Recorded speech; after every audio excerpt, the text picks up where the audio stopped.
सोमेश और सुधा की दो बेटियां थीं, कनक और माही। कनक पढ़ने में बहुत होशियार थी, लेकिन माही टीवी की बेहद शौकीन थी। वो एक छोटे से गांव में रहते थे। माही बोली, कनक टीवी चला, देख कोई ना कोई मूवी आ रही होगी। इस पर कनक ने कहा, दीदी आप टीवी में सिर्फ मूवी देखती रहती हो, इतना ध्यान अगर पढ़ने में लगाओगी तो कुछ बन जाओगी। कनक तू देखना, मैं एक दिन बॉम्बे जैसे बड़े शहर में जाऊंगी और एक दिन बहुत बड़ी हीरोइन बनूंगी, तब देखना मैं भी टीवी पर छा जाऊंगी। कनक बोली, दीदी ये शहर जाने के ख्वाब देखना छोड़ दो, हमारे पापा बहुत गरीब हैं, एक परचून की दुकान से वो हमारे सपने पूरे नहीं कर सकते, बल्कि पढ़ लिख कर हमें उनके सपने पूरे करने हैं।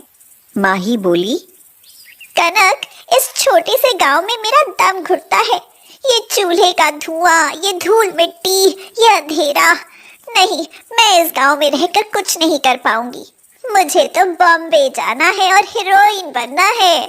माही टीवी में फिल्म देखकर मुस्कुराती रहती थी। शहर की चकाचौंध से वह बहुत ज्यादा प्रभावित हो चुकी थी। उसने ठान लिया था कि एक दिन वह शहर जरूर जाएगी। सोमेश अपनी पत्नी से बोला, सुधा थोड़ी चिंता होने लगी है, बेटी अब सयानी हो गई है, कुछ शादी का भी सोचना पड़ेगा।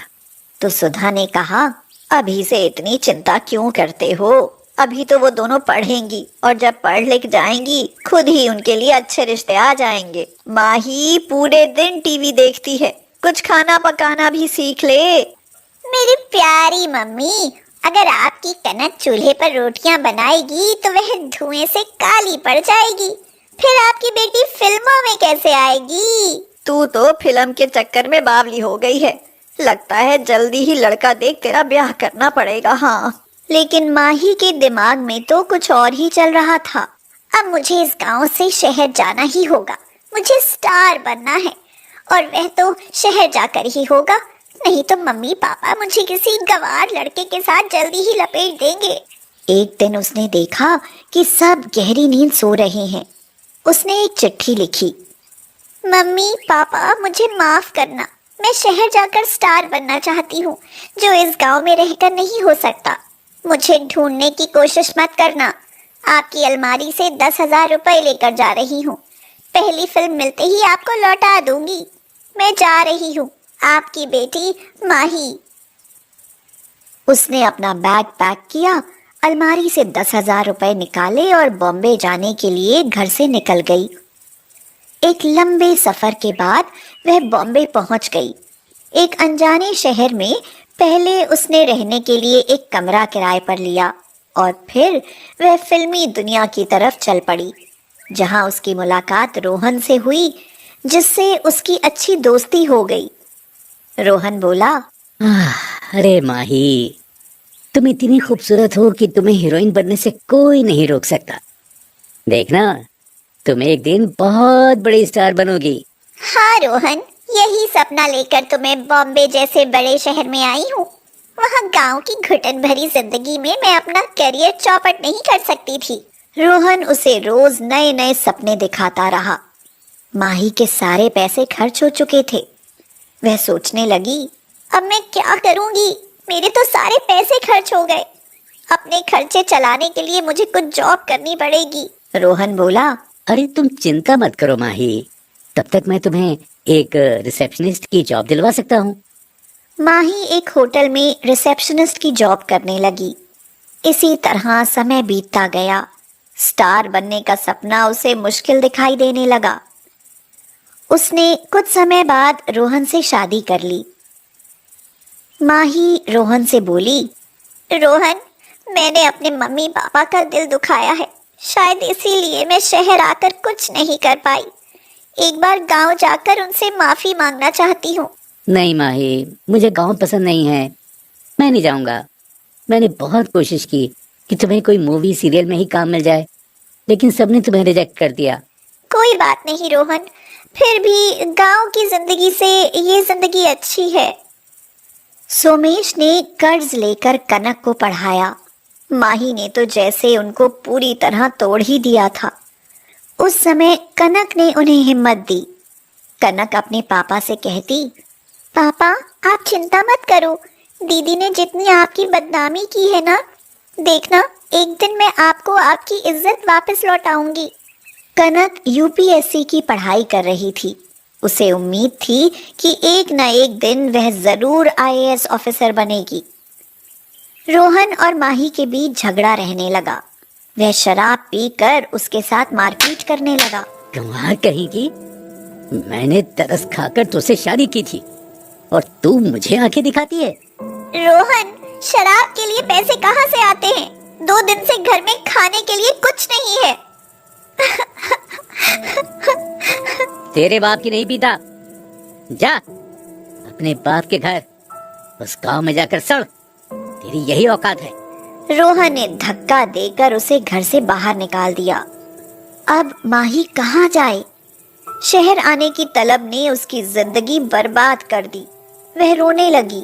कनक ने कहा, पापा मम्मी जल्दी बाहर आओ, देखो मैंने यूपीएससी की परीक्षा पास कर ली है, अब मैं आईएएस ऑफिसर बन जाऊंगी। सोमेश और सुधा बहुत खुश हुए। उन्होंने रोते हुए कनक को गले से लगा लिया। सोमेश बोला, वाह बेटी, हमें तुझ पर नाज है, तूने हमारा सर फख्र से ऊंचा कर दिया। सोमेश ने पूरे गांव में ढोल बजवाकर लड्डू बंटवाए। गांव वालों ने भी कनक के गले में माला डाली और बधाई दी। गांव वाले बोले, बेटी तुमने सोमेश का ही नहीं पूरे गांव का नाम रोशन किया है। कनक तो ऑफिसर बन गई और उसकी पोस्टिंग भी पुणे में हुई। गांव वालों ने सम्मान के साथ कनक को विदा किया।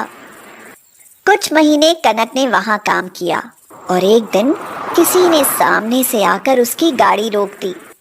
माही चिल्लाकर बोल रही थी, रोको रोको।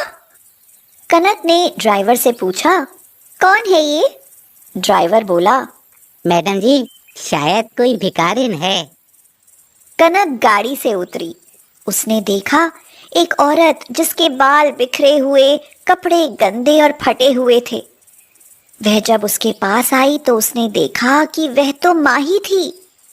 कनक बोली, दीदी आप, ये क्या हाल बना रखा है? ये सब क्या हुआ?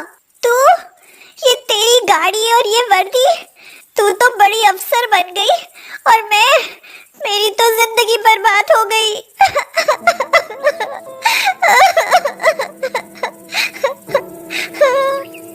ये कहकर माही तो फूट फूट कर रोने लगी।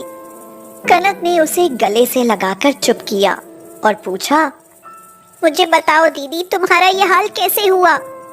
कनक, शहर और फिल्मों की चकाचौंध ने मुझे अंधा कर दिया था और बाकी कसर रोहन ने पूरी कर दी। 2 महीने से भीख मांग कर गुजारा कर रही हूँ। काश मैं भी गांव में रहकर ही पढ़ती लिखती तो मैं भी आज तुम्हारी तरह कुछ बन गई होती। दीदी, रोहन को तो मैं सजा दूंगी, पर अब भी कुछ नहीं बिगड़ा। आप मम्मी पापा के पास चलो, सब ठीक हो जाएगा। किस मुंह से जाऊंगी उनके पास? वो मुझे कभी माफ नहीं करेंगे। सुबह का भूला शाम को घर लौट आए तो उसे भूला नहीं कहते दीदी।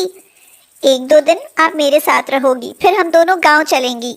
1-2 दिन बाद वो दोनों गांव पहुंची।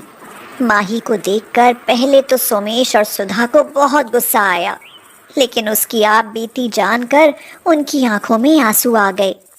सुधा बोली, माही, गांव में संस्कार होते हैं, यहाँ अपनापन होता है। लोग अपने गांव की मिट्टी छूने के लिए तरसते हैं। हाँ माही, शहर में धोखा है बेटी। ऊपरी चमक धमक के दिखावे के चक्कर में लोग अपने गांवों से दूर होते जा रहे हैं। यहाँ सादगी है, सच्चाई है बेटा, छल कपट नहीं है। तूने अपना गांव छोड़कर अपनी जिंदगी तबाह कर ली। चलो अब ये सब बातें छोड़ो। आज के बाद दीदी ने क्या किया इस बारे में कोई बात नहीं होगी। और दीदी आगे की पढ़ाई पूरी करेंगी, करोगी ना दीदी? हाँ, मैं आगे पढ़ूंगी और अपनी गलती सुधारूंगी। ये सुनकर सब खुश हुए और एक दूसरे के गले लग गए। जो सुकून गांव में है वह शहरों में कभी नहीं